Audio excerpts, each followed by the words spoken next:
Hi, this is Scott Wilkinson, host of Home Theater Geeks. In episode 235, I chat with Tyll Hertsens of InnerFidelity.com about what's going on in the world of headphones. So stay tuned. Netcasts you love. From people you trust. This is Twit.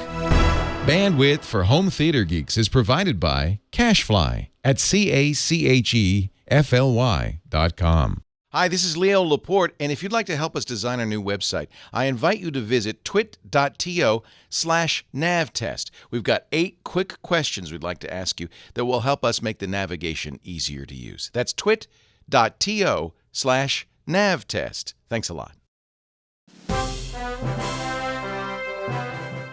This is Home Theater Geeks with Scott Wilkinson, recorded December 11th, 2014. Episode 235, Headphone Heaven. Hey there, Scott Wilkinson here, the Home Theater Geek and editor of avsforum.com. This week's guest geek is Tyll Hertsens, editor-in-chief of InnerFidelity.com, a real headphone maven and one of the most popular guests on Home Theater Geeks. Hey, Tyll, welcome back. Hi, Scott. Good to be back, of course. Thank you. As always, it's great to have you here. Those who are tuned in to the live video stream at live.twit.tv or logged into the chat room at irc.twit.tv can post questions for us as we go, and I'll pass along as many as I can. So, Tyll, I wanted to talk, and there were some people in the chat room already talking about wireless headphones. I get this question all the time. You know, people want to have wireless headphones. Primarily, the questions I get are about wireless headphones to use with TV. So say someone's hard of hearing or someone is trying to sleep next to you and you want to watch TV and you don't want to bother them. Do you even deal with headphones as they relate to television, or are you just strictly on the audio side of things?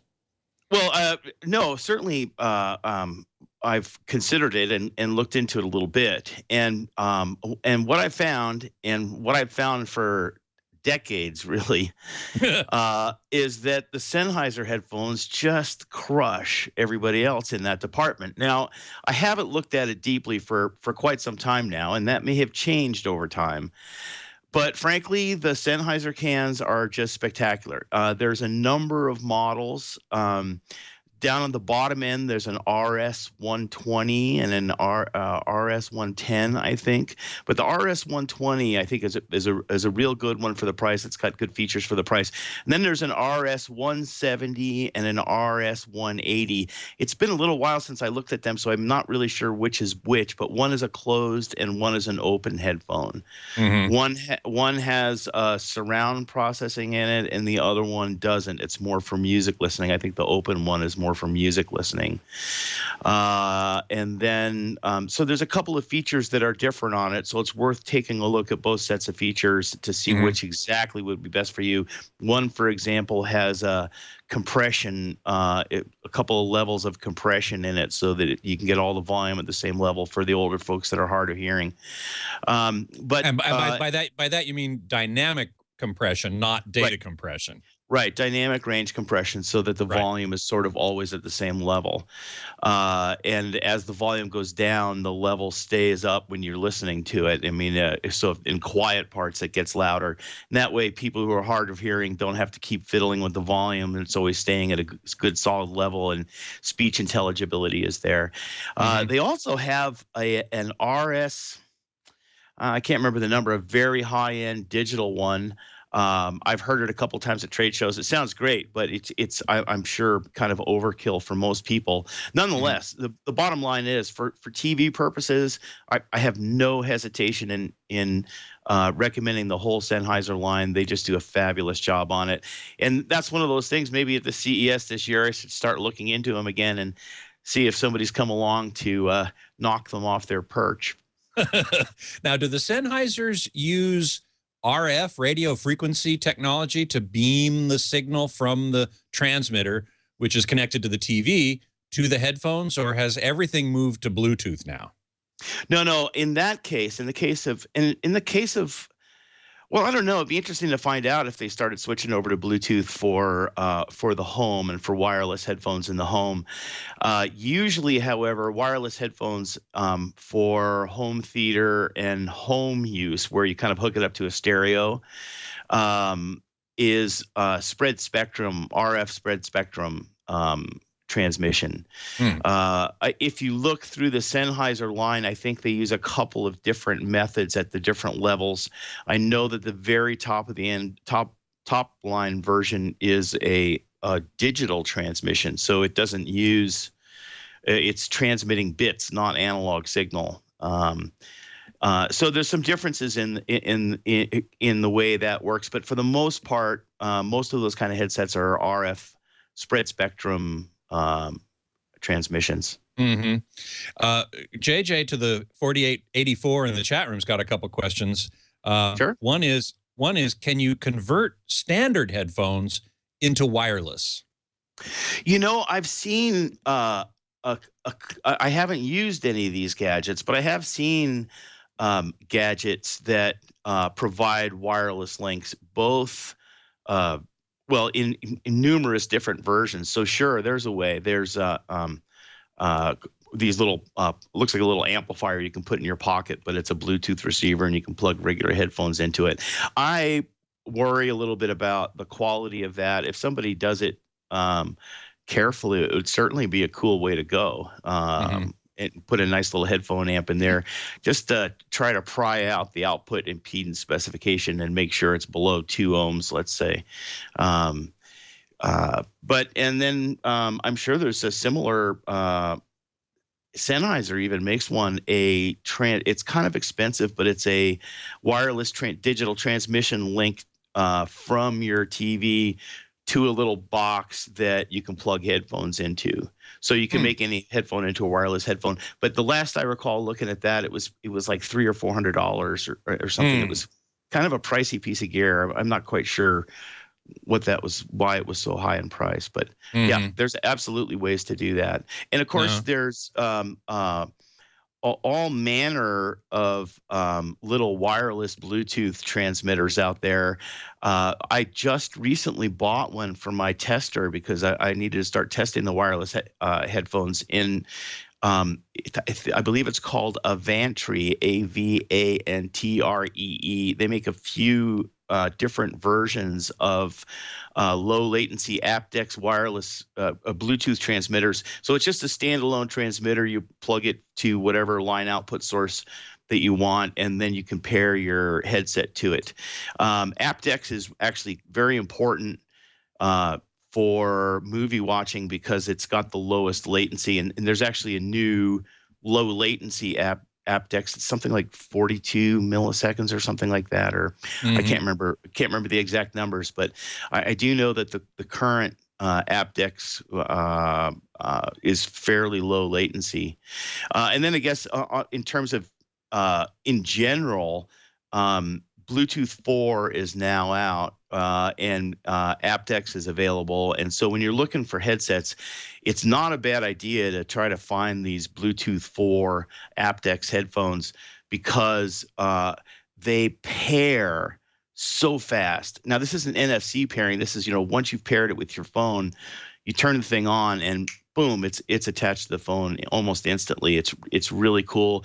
A lot of them have voice prompts in it, so it'll say headphones on, device paired, device disconnected, headphones off. So it's nice because it gives you a sense of confidence. You know what's kind of going on with the headsets. And then lastly, my understanding is that none of the iOS products have aptX in them. They all communicate using an AAC codec, which is still a fairly good quality sound. And I don't know anything about the latency on it. So their latency on pads with iOS devices may be a little worse than latency on pads with Android, devices and aptX on headphones, if that's important to you. But I'm sure that people are iOS or Android centric, and they're not going to change just for that. And it's no doubt going to get a little bit better over time too. So Yeah, exactly. Well, JJ to the 4884 makes a follow-up point saying, I thought Bluetooth audio stinks in general. And I have to say that certainly for the little Bluetooth earpieces for phones, I've never found one that sounded any good. So this aptX, tell us a little bit more about that. That's part of Bluetooth, and it's, I guess, a codec like AAC. right. First of all, Bluetooth is quite complicated. The whole protocol thing is quite complicated. It does all sorts of things, multi-pairings and things like that. And it's something that I'm slowly but surely getting up to speed on. So I have to say that, I'm not an expert in it. But there are profiles. So you have a media profile, and then you have the phone communication profile. And a lot of times you can turn, if you're wearing a pair of wireless headphones, and I don't know if you can do this now or it's close to being able to, well, I won't even go there, but I know you can connect to your phone with some wireless headsets, and you connect only to them. You can connect only on the phone conversation part to it, and then you can have the media playing to another device on AirPlay or something like that. So the point is that when you do those phone profiles, they really do sound bad because they're sort of telephony bandwidth and that kind of stuff. But the current aptX and Bluetooth 4 and state of the art in Bluetooth stuff is pretty darn good. They claim CD quality transmissions with aptX. So it's a 1644 bit rate over the link that gets, they say it's about 4-to-1 compression of 1644, non-lossy compression. Wait a minute. 4-to-1, I would guess, would be lossy compression because as far as I understand, and maybe I'm wrong, lossless compression can't get any better than about 2-to-1. Well, I may have misread that, but I saw that just the other day in one of these headphone reviews, and maybe it's manufacturers overstating too. I don't know. But, oh, really? You think that might ever happen? Yeah, but the point is that you're getting essentially CD quality transmission. So once you have that, then there's other things to worry about. And the thing that I found that is most likely, well, first of all, wireless headphones I do perceive as being behind in sound quality to wired headphones. So generally speaking.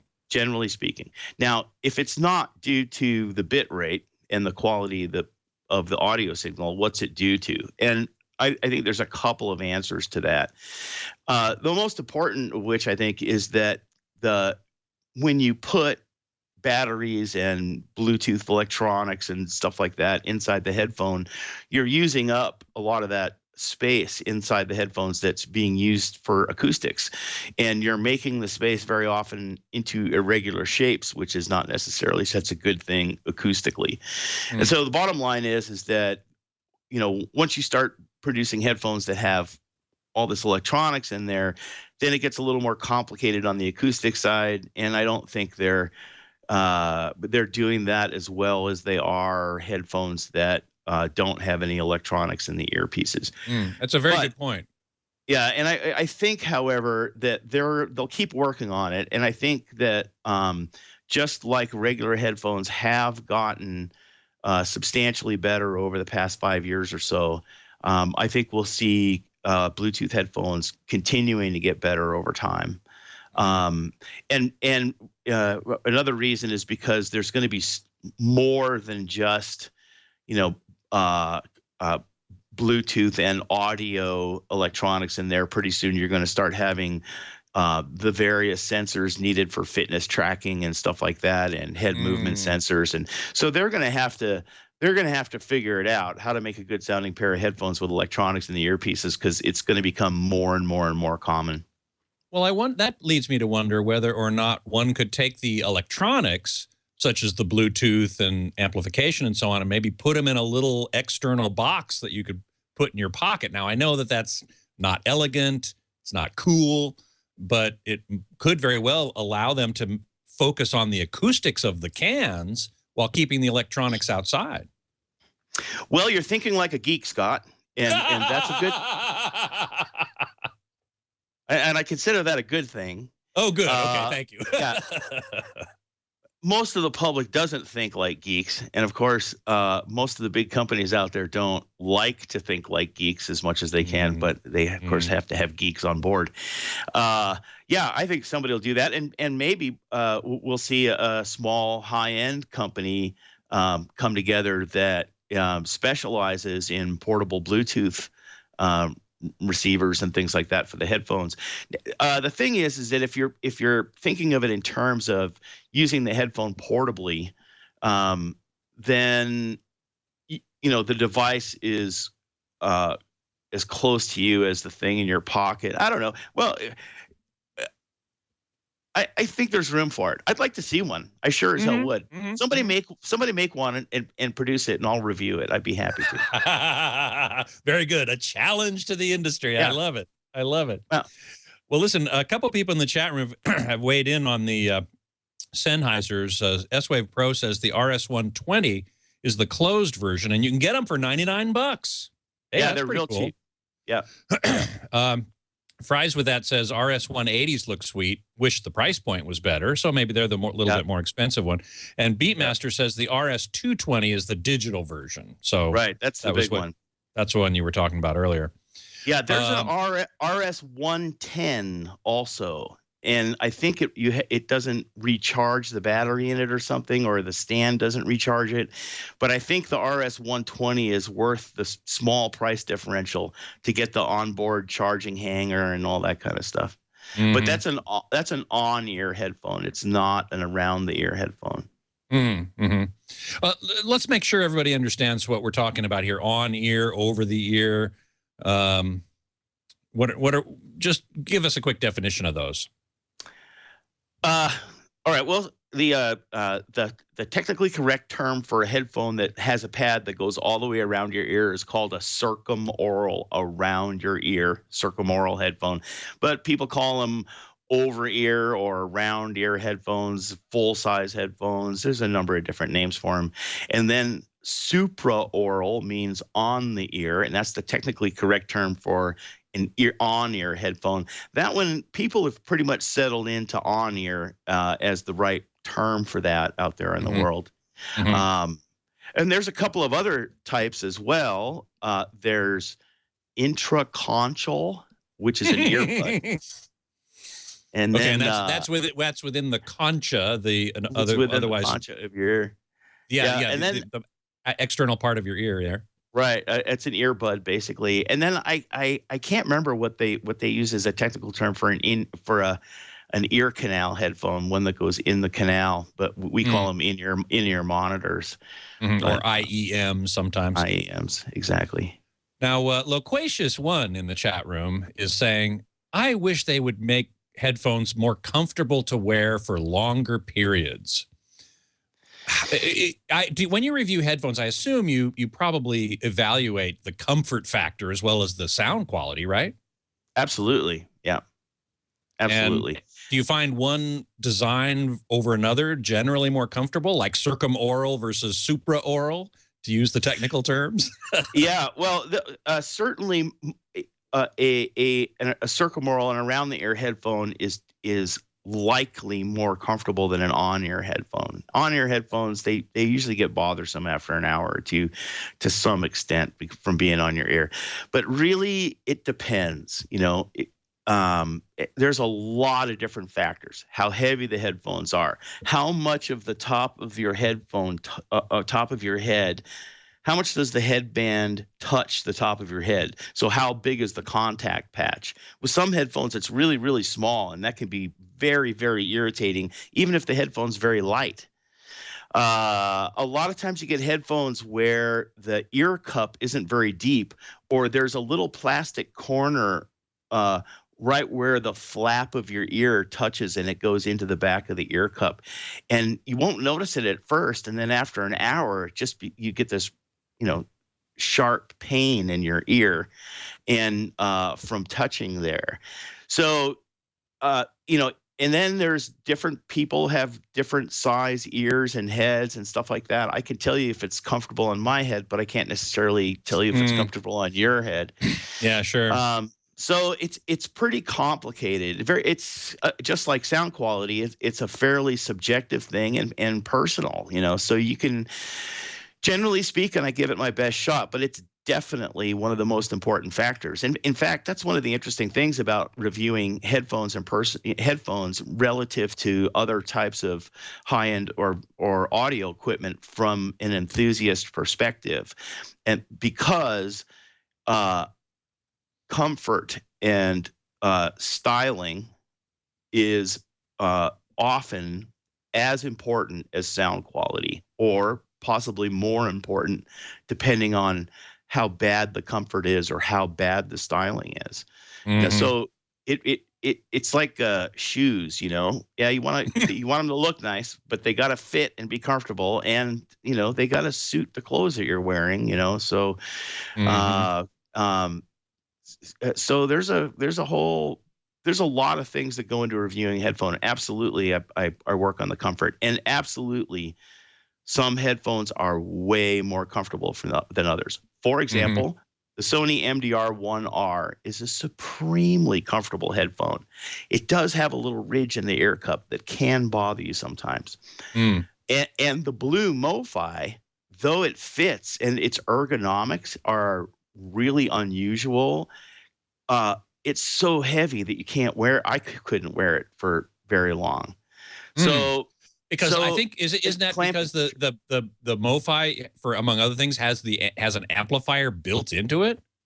Well, and it's almost solid metal, the whole headphone. Oh man. And it's got a very, very complex suspension system on it. So it's very unusual. A lot of gadgetry on the headphone. It's a very interesting headphone, but I think they need to work on it a little more. Maybe make it lighter for starters, and I think they need to work on the sound a little bit. It's okay, but I'm very, very picky. I'm as you should be. I guess. You know, you're Mr. Headphone. You need to be very picky. There's no doubt about it. I wish I could say I really, really love the pair of headphones and have for a long. Well, there's a few. The Sennheiser HD600 I really love and have loved for a long time. But there's only about a handful of headphones where I can really go, yeah, that thing is just dynamite, no problem. Somebody in here, Shivers, said, I wear my Sennheiser HD650s for hours on end. Very comfy. Oh, yeah. Yeah, very, very comfortable headphone. And the headband pads and the ear pads are quite easily replaceable, and they have spares. So they do get uncomfortable after about 5 years. The pads kind of break down, then you can just buy new pads. That's something that's a good idea to look for when you get a pair of good headphones, is that do they have replaceable pads, both on the earpieces and hopefully on the headband, although that doesn't happen very much. But Right. Yeah. There's another difference in design I would love you to touch upon, and that is the difference between closed back and open back headphones. Wow. Yeah. You know, here's the weird thing about that. There is more than just open back and closed back. Oh, no. Yeah, much more. So first of all, the area between the driver and your ear. So let's say you're talking about circumwall around the ear headphones. You can have head pads that seal very tightly against the side of your head, and the driver baffle plate is also unported and sealed. So sometimes you can have a sealed area between the driver and your ear. Okay.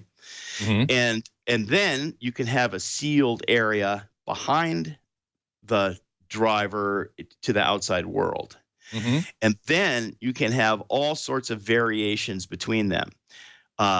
Some people are making sealed around the ear headphones that have designed leaks, but in that space between the driver and your ear.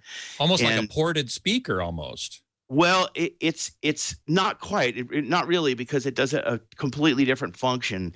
Ah, In that case, what happens if you have a headphone that seals very tightly in your ear, then if you have hair, long hair, and the pad is covering the hair or over the hair, then you'll get a leak in there, right? mhm, And mhm. the performance of those headphones in the bass, when they completely seal or partially seal or variations thereof, can swing very dramatically. So you can get more bass if you have that area sealed, but it's unreliable. And so they design the leaks in there so that they can design the bass response they want, and that bass response is reliable regardless of how well the seal is up against your head. For Mm. example, the old DT biodynamic DT48 that's been around for eons, and then there's a headphone that's real recent, the Masters and Dynamic MH40, I think it is, has a really both those headphones have a really tight seal up against the head, and as a consequence, the bass response is a little bit unreliable. And then they have a similar thing even with ear pad headphones. You know how Grado headphones are ear pad headphones and they have like a foam pad on it? Well, they Mhm. have two layers of foam, and one layer of foam is more closed cell and memory foam like, so it conforms to the ear. And then they have a sort of reliable acoustic connection to the ear. And then the foam behind that layer is more open cell, and it acts to sort of calibrate the level of bass that you're getting in there. So sometimes they even have layered foams on your headphones Mm. to adjust the performance. And then there's this leakage between the front of the baffle plate into the back chamber, and that is more like a speaker port, where you port it allows you to control some bass stuff, Mhm. and make it more linear when you do that, and that acts quite a bit like a ported speaker. Got it. And then you have the vent out the back that goes to the outside world, and how tight that is. And if you close it off completely, you can get honky colorations and just unevenness in the mid-range response. Uh, but if you put a little bit of an opening there, you can kind of make that all level out, but you lose a little bit of isolation. So the problem is there's open headphones and sealed headphones. There isn't one way to describe that And that's then there are accurate. variations of each of those. Yeah, there are variations of, yeah, and all of that. Mm. Headphones are very, very, very complicated. I'll go on record as saying headphones are much more complicated than speakers. Wow. Okay. Well, I can believe that, Yeah. because speakers are out in the room. They can be designed in a certain way, but headphones have a much greater immediate interaction with your ears because they're right there. So you have to Yeah, take a lot of that into account. that is the problem. The big difference is with a speaker, you know what you're propagating into. It's just air, it's free Right. space. And but it's Now also you in a get it's room it's in a interaction, room. You have to deal with but that. Right. the room interaction, the designer doesn't have to worry about the room interaction except in a very sort of general way. These Mm. speakers are made for rooms of about this size. Right. And then it's the listener's responsibility to set your room up. With headphones, the designer is responsible for the shape of your ear, essentially, and all sorts of things, and all the variations thereof. So they're really designing all that stuff into the headphone. Plus, there's just all these acoustic chambers and coupling and stuff like that are very complicated. They have to use very small drivers. There's a thing where speakers naturally, with the same voltage signal, they naturally produce flat sound. I don't know the math about this. I'm still kind of learning about this, but the bottom line is in a speaker, as it propagates into a room, assuming that it's well behaved and you're talking about within its bandwidth, as you drive a signal of the same voltage up and level, it will naturally, in terms of its power spectra, fall off and produce flat sound. But flat sound is actually, I think, 6 dB per octave attenuation of higher frequencies. So there's this thing where the mass loading of a speaker automatically causes it to go down in level at the right rate so it sounds flat. Well, when you put a speaker in a chamber that's closed, that math doesn't work anymore. And now you have to find other ways to control the output of the driver so that it's flat. You can't just fall back on the mass loading. It just happens to be this right formula or something. I'm going to write an article about it sooner or later. I've been looking into it. It's the bottom line is if you look at the Tyll small constants, the lumped element models for linear performance of a speaker, if it's this big on a sheet of paper, and then you look at the same thing for headphones, it's about this big on a sheet of paper. It's just 4 times more complicated. The math. Yeah, I understand. S-Wave Pro in the chat room is asking, what do you think of the Beats Studio Bluetooth headphones?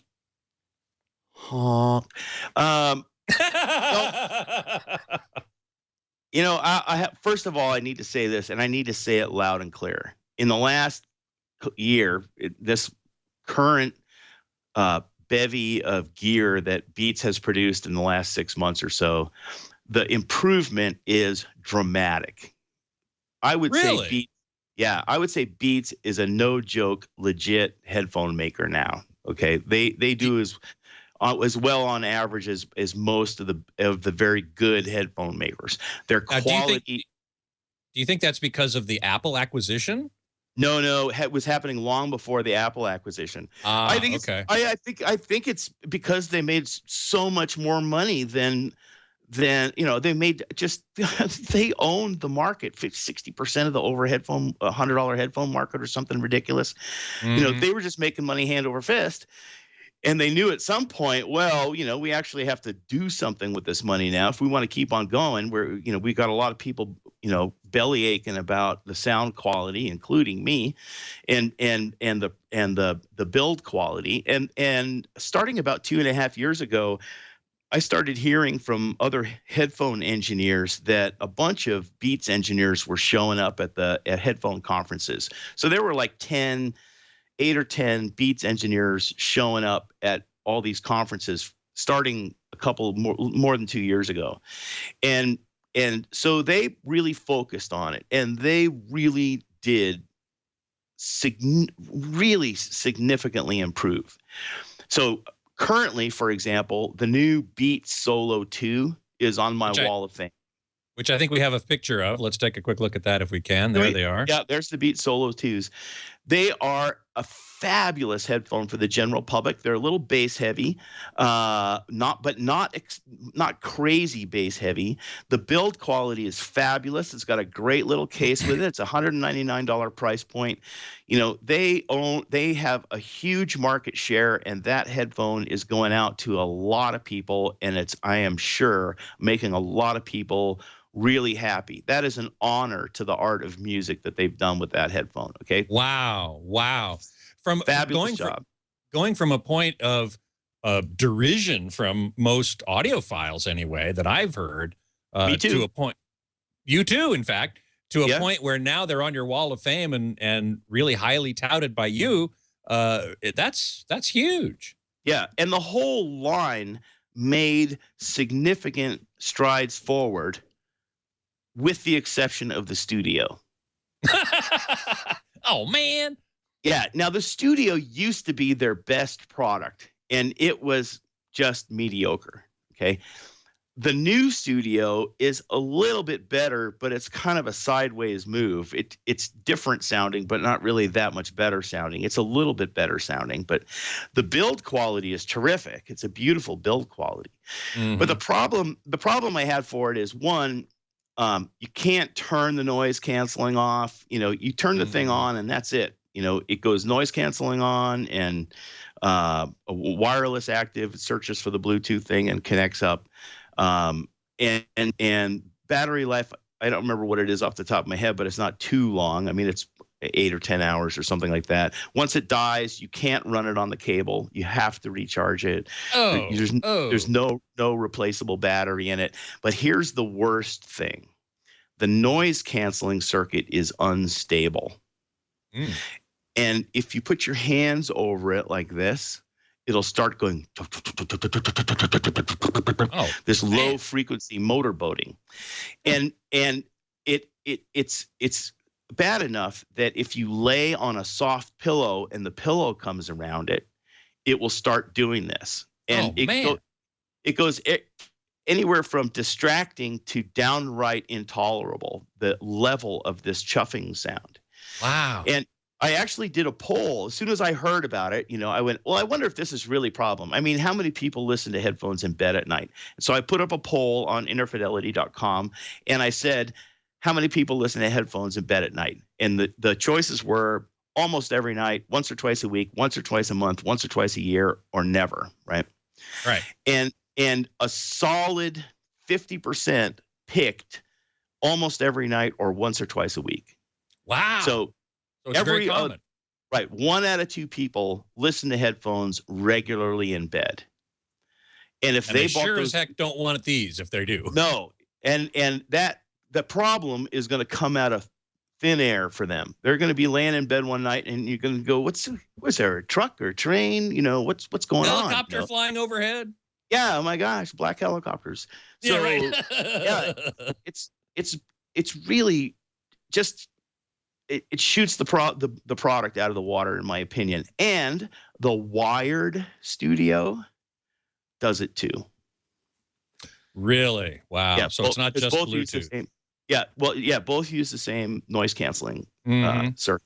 So it's the noise canceling circuit. It's not how the signal gets there, right? Right. So the studio used to be the best in their line, and I would say now it's pretty much the worst in their line. I will go on to say, just to round out the Beats thing, there's a thing called the Power Beats, which are in-ear wireless Bluetooth headsets. They're somewhat bass heavy, but they're pretty darn good. I'd be happy to say, yeah, if you like the look of those and work for you, go ahead. They're a little clumsy in your ears. You should try them like at an Apple store or something like that before you buy them, because the fit is a little odd, and I think some people will fit and some people they won't. They also have a Beats Tour, a new version of their Beats Tour, which is a wired in-ear headphone. It's very bass heavy, but for a bass heavy headphone, it's got a real nice response. It's very tilted, but very well connected and even sounding, but very bass heavy. So if you're a bass head and want a pair of in-ear headphones, they'd be fine. So bottom line, they've made huge improvements. It's amazing. Yeah. Amazing. Well, I just wanted to point out quickly here that S-Wave Pro is, getting back to Bluetooth for just a second, points out that Bluetooth uses something called sub-band coding, or sometimes called low complexity sub-band coding, to transmit audio, which he claims ends up being closer to MP3 quality than CD quality. Yeah, it depends on the profile. There's a lot of pieces to Bluetooth. I mean, it's very, very complicated. What I found, and as I said, there is this phone profile, the telephony profile, that always sounds like crap. Doesn't matter which headphones or how good they sound when you're on the media profile, but when you're on the phone profile, it's very, very limited bandwidth. Well, listen, the Beats Solo 2s are now on your Hall of Fame. What are your other favorites these days? And in particular, I'm thinking about, it's obviously the holiday shopping season. And so if people are out there looking for headphones to buy someone, or possibly to say to their loved one, if you were looking for a gift for me, try these. Right. What do you got? I know you have a holiday gift guide, I think, on your site now, but give us a little taste of what's there. Well, of course, the Wall of Fame is the place to go every time something goes up. It's real new. There's a couple, and some things I just put up just before I came on the show here. Uh, I'm going to show you a couple headphones in a minute, but there's a few that I'm just going to mention off the top of my head. One is the Koss SP330. This is a $129 on-ear headphone, very small and compact. It doesn't fold though, but it sounds pretty darn good. And I love to see Koss doing good things because this is a traditional headphone company and it's an American headphone company. And they've had their I think my first headphones were Koss, what, Pro 4A or something like that? Pro 4 AA headphones. Double A, Yeah. yeah. Right. I recently got a pair. They still produce that headphone. No It's kidding. Yeah, it's quite a different headphone now than it used to be. No more liquid-filled cushions. And I measured it, and it is horrifically bad. Well, and I listened to it too, yeah. And I go, no, this can't be what I sound like before. And I talked to some people and that have had the old one, and no, the old one sounds much better. So yeah, but almost as long ago as that, Koss produced the Porta Pro, and that's a $39 headphone, $49 headphone. It's that on-ear foam pad headphone. Absolutely fabulous sounding, great for a gift. The if your kid wears beanies or a ski helmet or something like that, Koss has the KSC 75. It clips onto your ears, and it's very, very good sounding. Uses the same drivers as the Porta Pro. Mahler Music in the chat room is saying he really likes his Koss Porta Pros. Oh yeah, they're absolutely fabulous. In fact, there's a sort of a snide joke that people, headphone enthusiasts have that is, just get a pair of Koss Porta Pros and live with those for a while, and then try to find something that sounds better, and you'll be having to spend $200-$300 or a couple $100. You said the Porta Pros are like $39. 39 or 49, yeah, somewhere in there. Yeah, so under $50. I mean, that sounds pretty good. Okay, Yeah, what else would you recommend for the holiday shopper? Been making them for 28 years. Oh, the Porta Pros, really? Yeah. So this is a wireless headphone. It costs $80. Just did a review, did a review on it. My wireless headphone review. All right, now here's the name. It's Me Electronics AirFi Matrix 2 AF62. That's a lot of name for a little headphone. Man. But they're $80 and they sound spectacular. Bluetooth 4, aptX, really, really a great little headphone. Me Electronics AirFi Matrix 2 AF62. That's a lovely headphone. Where do they come up with these model names and numbers, though? That doesn't make, it's like, ugh. Yeah, you might as well put it in Chinese characters for, You might as well, yeah, okay. All right. So what else you got for us? So this is the new Zik 2.0. This is an unbelievable headphone. It has touch-sensitive panels and displays. It's only got one button to turn it on and off. And you can tap it to pause the music, or tap it to answer the phone, track forward or track back, volume up or volume down, all by swiping on here. There's a little sensor in the ear pad, so when you take them off, it automatically stops the music for you. There's a battery compartment on this side. I suppose you can buy spare batteries. The battery doesn't last very long when everything is turned on. It does run on a wire passively if you run out of juice.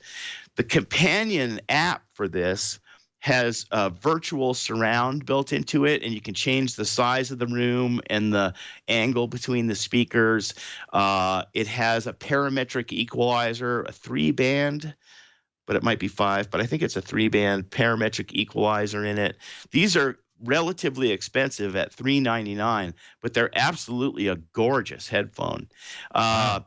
Downside is the pads are not replaceable because they have these sensors on this side. So eventually the pad will wear out and you'll have to replace them. The other downside is it doesn't come with a hard shell case. It's kind of a cheesy little fabric case, but they do sound pretty darn good.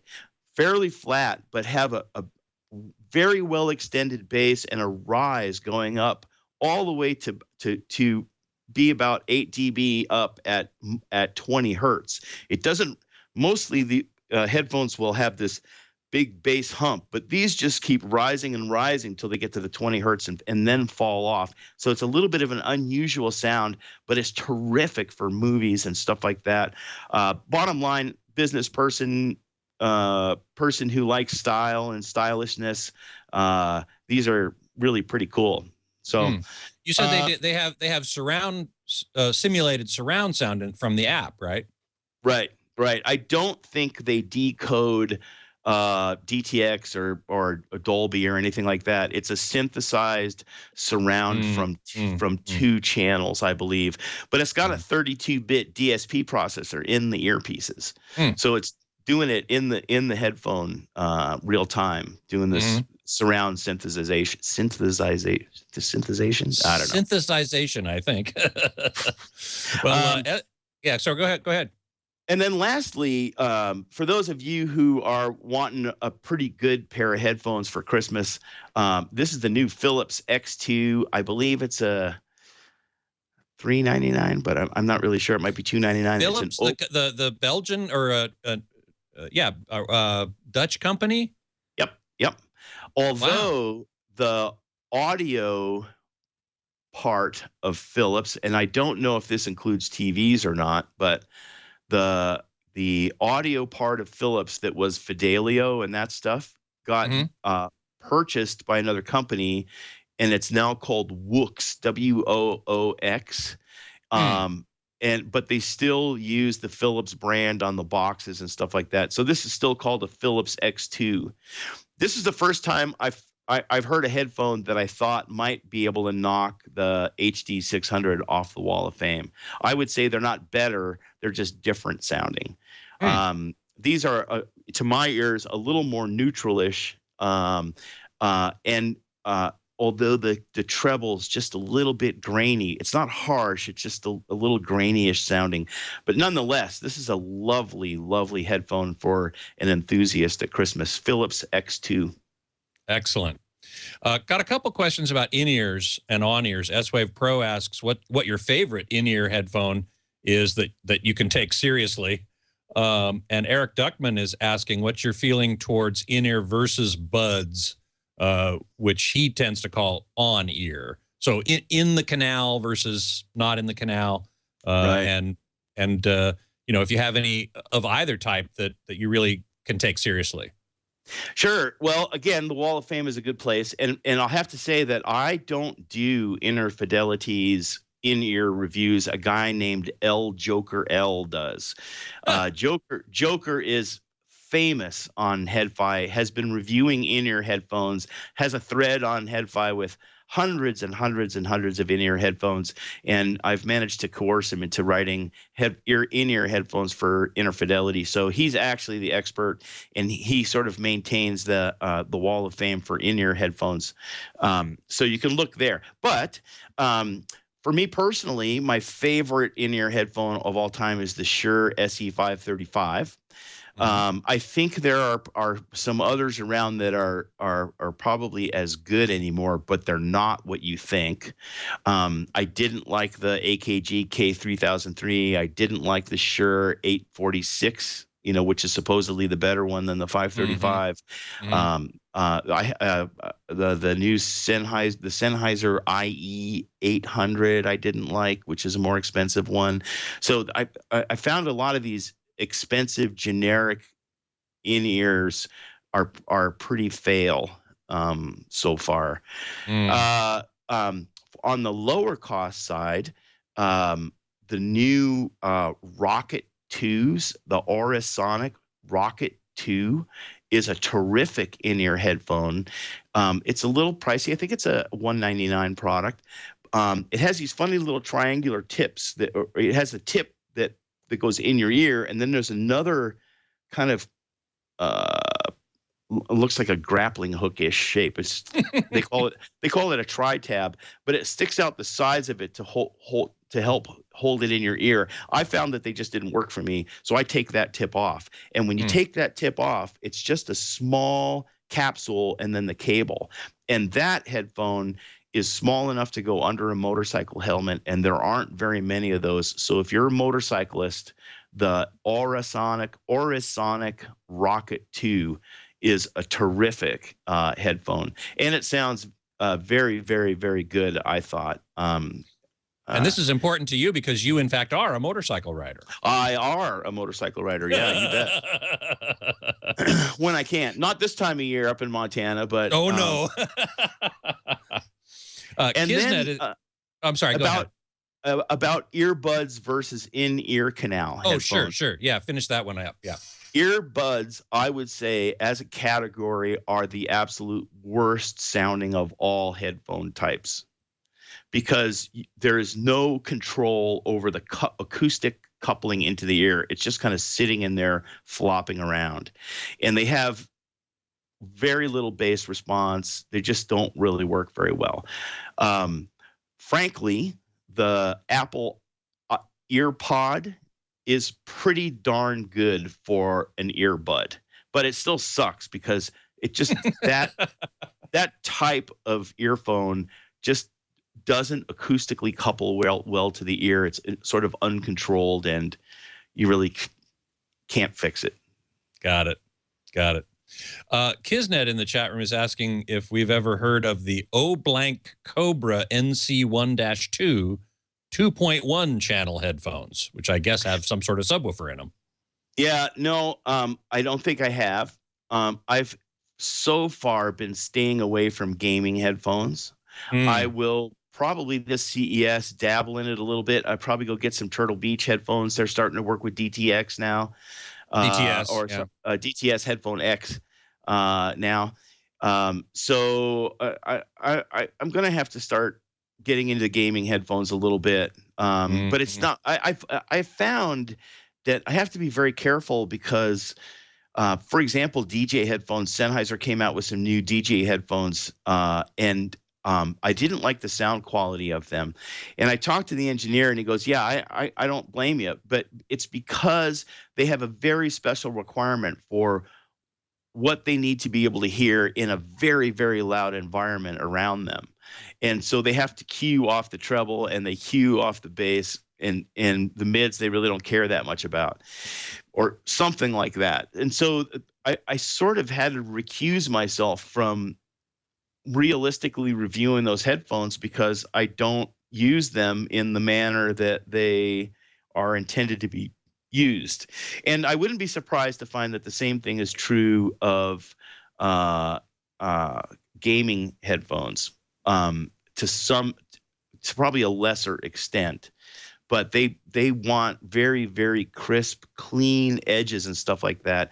They may benefit from a somewhat V-shaped response where they have a good strong bass, but they also have a little bit accentuated and very, very clean high treble in order to be able to localize footfall and things like that. But I would be very, very wary of any headphone that had more than one driver in each ear. I've never heard a multiple driver headphone that I thought was superior in some way to a single driver headphone. Bottom is you're coupling to one ear. If you're going to do surround and stuff like that and do it really well, you're not going to be able to do it in the headphone. It's a coupler. And so you don't have the planar wavefront. If you have a speaker in the front of it and you don't have really the planar wavefront impinging on the whole ear like you would on regular sound, and it's not going to let you cue off that sound. So when you see these headphones with, a bunch of drivers in it, these are the fronts and these are the rears and this is the thing. Well, they're just pressurizing this chamber, and you really don't have those wavefronts coming at you from those directions like the directionality is kind of lost, isn't it? Yeah, it's kind of lost. So at least at a minimum, it's very, very mixed up in there because you also have reflections and resonances and blah, blah, blah. So really, I think for music and movies, and I would suspect in the long run for gaming as well, what we're waiting for is good DSP virtualization based on head-related transfer functions for the various speaker settings or directions that something is coming from. It's certainly very possible that we may see specialized headphones in gaming in the future where sound sources are not mapped to speakers, but mapped to actual points in space. Right. You're talking about object orientation, Dolby Atmos, that sort of thing. Right. So then you get things, then it can come from any direction. But there's a lot of math that have to go on, and headphones have to be a lot cleaner in their response than they currently are, or have to be DSP corrected as part of the process, which I think they'll get to. So I think we'll get there actually fairly quick. I'd say within 5 years, we're going to have some terrific surround headphones and virtualization headphones. Virtualization headphones. Right. Fred Flintstone is, sorry, go ahead. And it'll be out of your head too, because there'll be head movement in there as well. So right. They'll that I think is going to get a lot better pretty quick. We might even hear some more about that at CES next month. Certainly, DTS Headphone X was introduced last year, and that has a pretty good virtualization to it, I think. And now they're working on an object-oriented multi-channel 3D sound space system called UHD, and we might see something about that with regard to headphones as well. I'm very interested in finding out what DTS has to show us at CES. Yeah, but me too. Before I get there, I want before we talk about CES, because I would like to for a sec. Fred Flintstone is asking, how safe are earbuds and in-ear monitors hearing-wise? Do they pose any greater risk for hearing damage than headphones, or is it really all just dependent upon how loud you turn up your source device? I would say earbuds might have a systemic tendency, as a category, for hearing damage, because they lack so much bass impact that people want to crank them up, and the frequency response is so uneven that you're going to get spikes in the high frequency regions that are just going to be very loud. And so it may be that earbuds could be systemically somewhat dangerous. In-ear headphones, well, and then apart from that, I would say that any headphone that has really response, especially in the treble, is likely to deliver some hearing damage over time. Okay, so it's just a matter of getting good, smooth response headphones. Once you have a good, smooth response headphone of any type, other than earbuds, I would say you're fairly safe, just as long as you keep the volume down. In-ear headphones has the advantage of blocking out a lot of outside noise, so you don't have to turn them up as loud to get it. On the other hand, in-ear headphones also have a tendency to have way too much bass, and that bass response may be overpressurizing eardrums. There's actually quite a controversial thing going on in that world right now. There's a guy, the Adele, which is the Ambrose diaphonic ear lens. It's basically a controlled leak in the tip of a in-ear headphone, essentially, and that allows it to leak out excessive pneumatic pressure. I would also say that while I think this idea has a lot of promise and this guy is onto something to some extent, I think his science is also off track in a number of ways. But at any rate, he's coupling with 1964 Ears, which is a company that does custom in-ear monitors, and they will be producing quite soon, I'm not sure exactly when, a headphone with an adjustable bass leak. So it's like a bass control a little bit, but it gets rid of excessive pressures in the low frequencies. On the other hand, George Cardis came out recently with his new in-ear headphone, and George, his thinking is always suspect, but mostly because it's so off the wall in his own way. He does, in his head, he does things in a certain way, and there's logic behind it if you can poke him for long enough and get answers from him. But it's very not traditional. And at any rate, one of his theories is that you want the driver in an in-ear headphone to be about the same size as your eardrum, and then you won't have this excessive pressurization at low frequencies.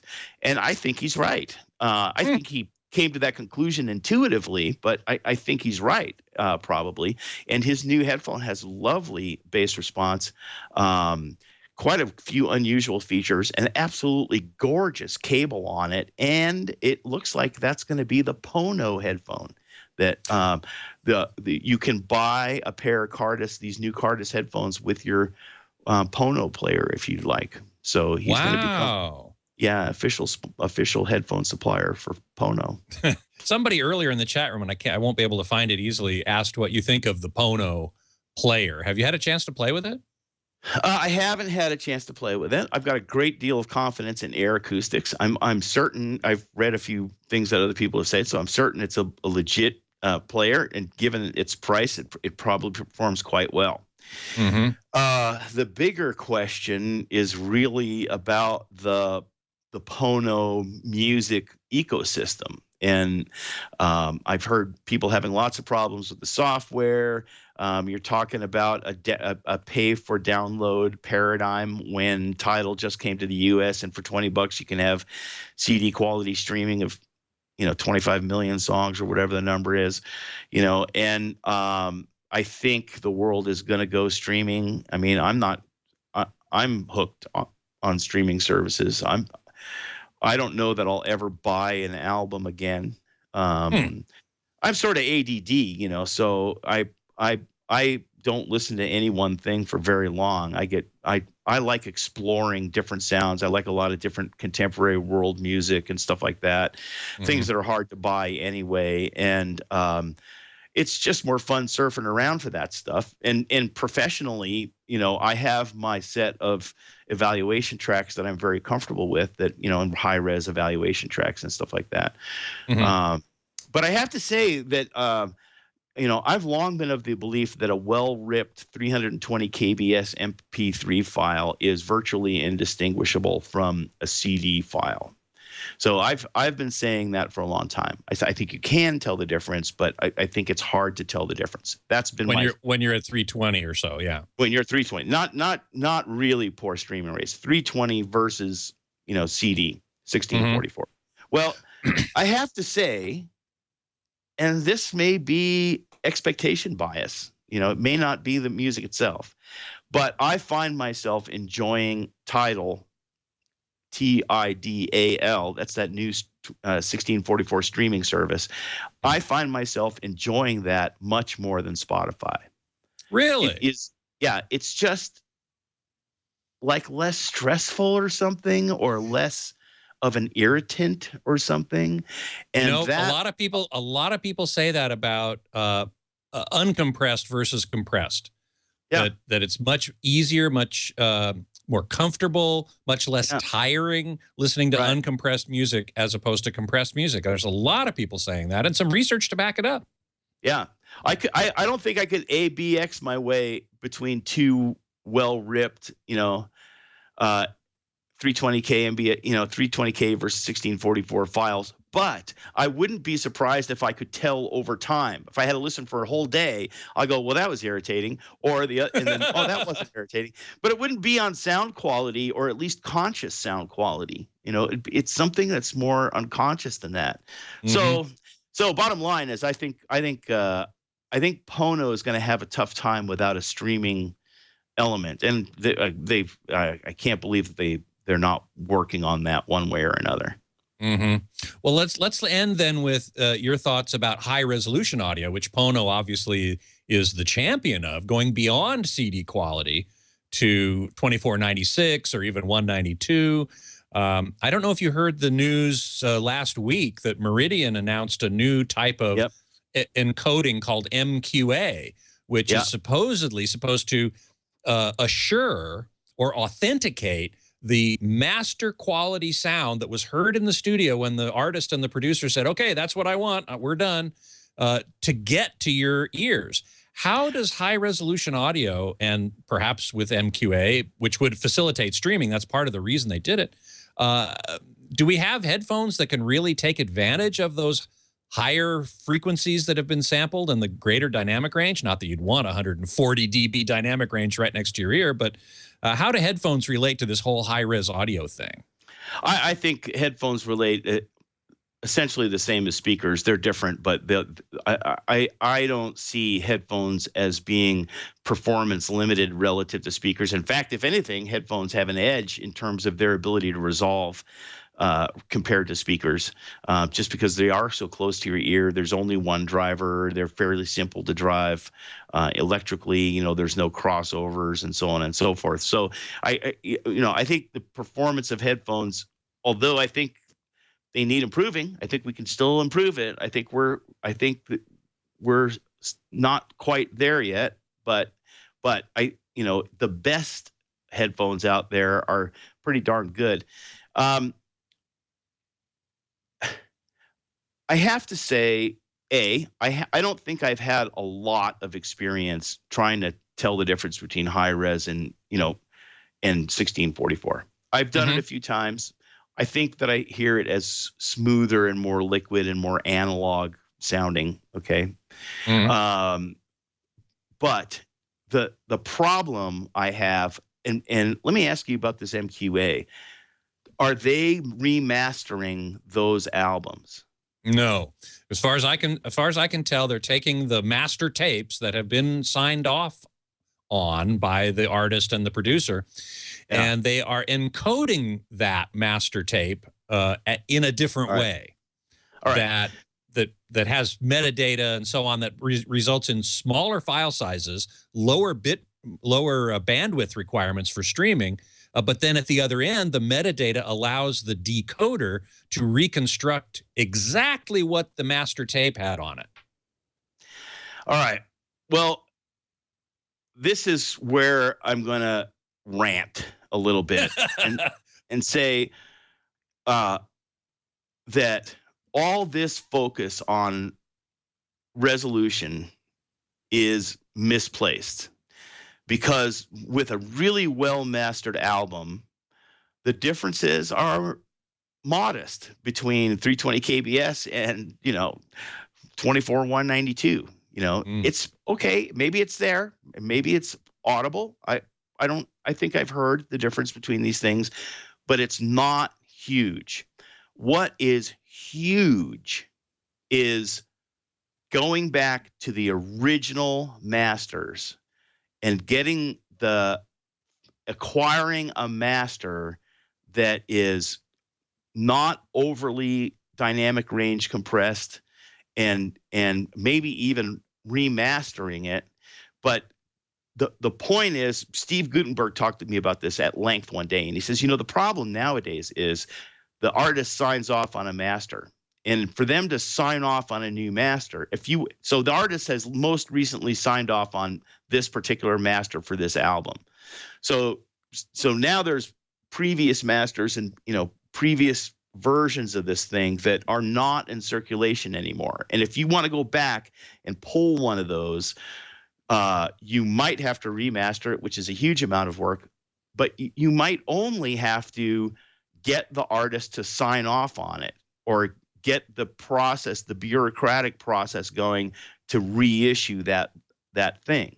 And given the number of pieces of art that we have in these libraries of the labels, that job, even if it's the easiest way, just going back and finding the best existing master and then getting that approved for remastering, the job is freaking enormous.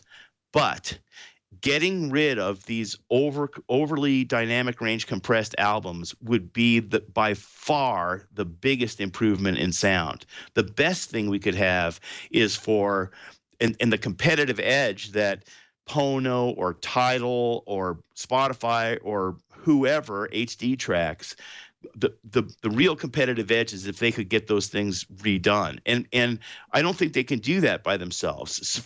Somehow the labels have to go, we are going to start doing archaeology now before we can't do it anymore, and go back and pull out these remasters, redo them, because nowadays cars are quieter,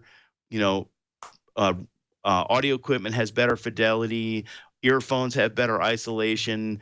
We don't need to have overly compressed dynamic ranges so that we can hear it in a car going down the road. People aren't buying music because they hear it on the radio necessarily, and so this whole argument about my track is going to be louder than the tracks around it. Let's just clean this crap out of the system and start getting remasters. And it's only the labels that can do that. And from what I can tell, they're trying. Because I think in the end that I saw an article about this one time. Actually, it was a YouTube video of a guy. It was a long. It was like an hour-long thing, but he was talking about how the record industry could save itself, because the Spotify model just doesn't make enough money for the labels and the artists. But if they can do high-res streaming, and if they can do remasters, and if they can control those remasters and make them only available to qualified high resolution streaming services like Tidal or Pono or whoever might do it, that might be enough of an edge to get people to switch to those high res services, and the resolution is better too, and because the masters are better, and then people will be paying $20 or $25 or $30 for their music streaming service, but at that point it will sound fabulous. And according to this guy, the numbers show if they could get $30 a month from people for music services with that kind of original material on it, that they could get back in the black and begin to thrive again, and artists begin to get compensated for their art. Well, this is all going in the right direction as far as I'm concerned. Yeah, but we must cut it off here because we've run past our time. It always goes so quick, Scott. It always goes so quick, doesn't it? I thank you so much for being here. We've got so much more to talk about. I'm sure you'll want to come back and talk about a variety of other things, and I will look forward to that very much. Thank you so much. You're welcome. And you know me, Scott. You just give me a call and I'll do it. I know, and I appreciate it tremendously. All right. That's Tyll Hertsens, editor-in-chief of InnerFidelity.com. You can find me, of course, at avsforum.com. You can email me at scott@twit.tv.